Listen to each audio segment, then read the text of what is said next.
বাংলাদেশের শ্রমবাজারে অশনি সংকেত, মালয়েশিয়ার পাম তেলে ইইউর নিষেধাজ্ঞা। বিস্তারিত জানতে ভিডিওটি শেষ পর্যন্ত দেখুন।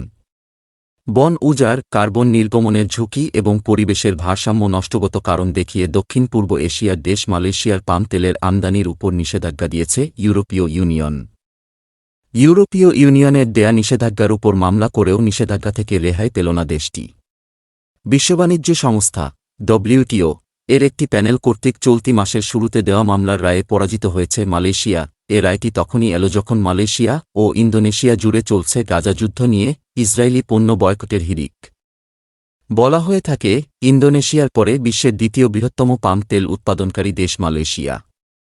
ইন্দোনেশিয়া ও ইইউর বিরুদ্ধে ডব্লিউটিওতে একটি মামলা করে কিন্তু মালয়েশিয়ার এ মামলার ফলাফল ঘোষণার একদিন আগে তা স্থগিত করার ঘোষণা দিয়েছে বিশ্ব বাণিজ্য সংস্থা ডব্লিউটিও। ফলে সকল আশা নিমেষেই নিভে গেছে মালয়েশিয়ার। দক্ষিণ পূর্ব এশিয়ার এ দেশটি ইউরোপীয় ইউনিয়নের দ্বিতীয় পুনর্নবীকরণযোগ্য শক্তি নির্দেশিকা RED2 এর অধীনে বন উজাড় এবং কার্বন নির্গমনের ঝুঁকির কারণে জৈব জ্বালানি হিসেবে পাম তেলের আমদানি ফেজ আউট করার জন্য ইইউর নীতিতে আন্তর্জাতিক বাণিজ্য নিয়ম লঙ্ঘন করার অভিযোগ তুলেছে। এদিকে তুর্কি সরকারি সংবাদ সংস্থা আনাদোলু জানিয়েছে, কুয়ালালামপুরের মতে বিশ্ব বাণিজ্য সংস্থা ডব্লিউটিও মালয়েশিয়ার পাম অয়েল জৈব জ্বালানির বিরুদ্ধে ইইউর পদক্ষেপ প্রকৃতপক্ষে বৈষম্যমূলক নিষেধাজ্ঞা। মালয়েশিয়ার প্লান্টেশন এবং কমোডিটি বিষয়ক মন্ত্রী আব্দুল গনি মঙ্গলবার ডব্লিউটিওর এ রায়কে তাদের বায়োডিজেল ব্যবসায়ী, কোম্পানি এবং কর্মচারীদের জন্য পক্ষপাতদুষ্ট বলে অভিহিত করেছেন। দেশটির অনলাইন স্টার অনলাইন মন্ত্রী আব্দুল গনির উদ্ধৃতি দিয়ে বলেছেন যে এ নিষেধাজ্ঞা পক্ষপাতদুষ্ট নিষেধাজ্ঞা এবং এটি অযৌক্তিক বিধিনিষেধ ও মুক্ত বাণিজ্যের ক্ষেত্রে বাধা সৃষ্টিকারী নিষেধাজ্ঞা। সোমবার প্রকাশিত ডব্লিউটিওর রিপোর্টে ভুলও খুঁজে পেয়েছেন বলে জানিয়েছেন মালয়েশিয়ার এ মন্ত্রী। তিনি জানিয়েছেন, ইউরোপিয়ান ইউনিয়নও 1994 সালের সাধারণ শুল্ক এবং বাণিজ্য চুক্তির অধীনে থাকা বাণিজ্যের প্রযুক্তিগত বাধা দিয়ে থাকে, যা বিশ্ব বাণিজ্য সংস্থার ডব্লিউটিও নীতিকে লঙ্ঘন করে। এদিকে তিনি ইইউর মালয়েশিয়ার পাম তেল জৈব জ্বালানি গ্রহণে বিধিনিষেধ আরোপ করার আগে বিশ্ব বাণিজ্য সংস্থার বিধি মেনে চলতে সম্মত হয়েছে এবং মালয়েশিয়া বিশ্ব বাণিজ্য সংস্থার ফলাফলের সঙ্গে সঙ্গতিপূর্ণ করার জন্য ইইউর নিয়মের পরিবর্তন ঘনিষ্ঠভাবে পর্যবেক্ষণ করবে বলে জানিয়েছেন দেশটির এ মন্ত্রী।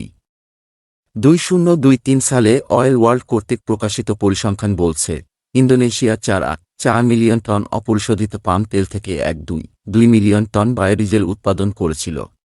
একই সময়ে মালয়েশিয়া মাত্র 4 মিলিয়ন টন অপরিশোধিত পাম তেল থেকে 134,000 টন বায়োডিজেল উৎপাদন করেছিল, যা ছিল উৎপাদনের ক্ষেত্রে বড় রেকর্ড। এদিকে 2023 সালের সেপ্টেম্বর মাসের স্ট্যাটিস্টা রিসার্চ ডিপার্টমেন্ট তাদের প্রকাশিত রিপোর্টে বলছে, 2021-2022 সালে মালয়েশিয়ায় পাম অয়েল বাগানে শ্রমিকের সংখ্যা ছিল প্রায় 3,08,200, যা তার আগের বছরের প্রায় 3,09,100 শ্রমিকের তুলনায় কম। তবে কোভিড-19 কালীন সময় ও তৎকালীন চলাচলের উপর বিধিনিষেধের পরে দেশটির পাম অয়েল সেক্টরে উৎপাদনে ঘাটতি ছিল, যার কারণে বিদেশি শ্রমিকের সংখ্যা হ্রাস পায়। তবে দেশটি চলতি বছর বহির্বিশ্ব থেকে যেভাবে শ্রমিক টানছিল, সে হিসাবে শ্রমিক ঘাটতি কমবে বলে আশা করলেও পাম তেলে ইইউর নিষেধাজ্ঞায় সে আশায় গুড়েবালি মনে হচ্ছে। এছাড়া গত কয়েক মাসে মালয়েশিয়ায় চলমান বাংলাদেশিদের চিত্র বলছে, কর্মহীন, বেতনবিহীন, পাসপোর্ট আটকে রাখা, কোম্পানির বিরুদ্ধে শ্রমিকের মামলা, আবার কোম্পানি কর্তৃক শ্রমিকের বিরুদ্ধে মানহানির মামলায় বাংলাদেশিদের রিমান্ডসহ নানা অভিযোগে জর্জরিত মালয়েশিয়ার শ্রম বাজার। এদিকে মালয়েশিয়ায় বাংলাদেশি শ্রমিক নিয়োগ বন্ধে সিন্ডিকেট প্রথা বাতিলের বিবৃতিতে বাংলাদেশের শ্রমবাজারে যেন মরার ওপর খাড়ার ঘা পড়ার অবস্থা।